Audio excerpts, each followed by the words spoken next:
This is the CF81 mechanical keyboard kit from Kinetic Labs designed by Fox. You can get it in two colors, black or vintage white.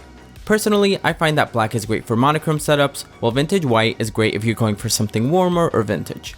It's a fully aluminum board with a knob that has a cute little fox on it. It does require some assembly, but you can put it together in about 10 minutes. Here's how it sounds with a few different switches.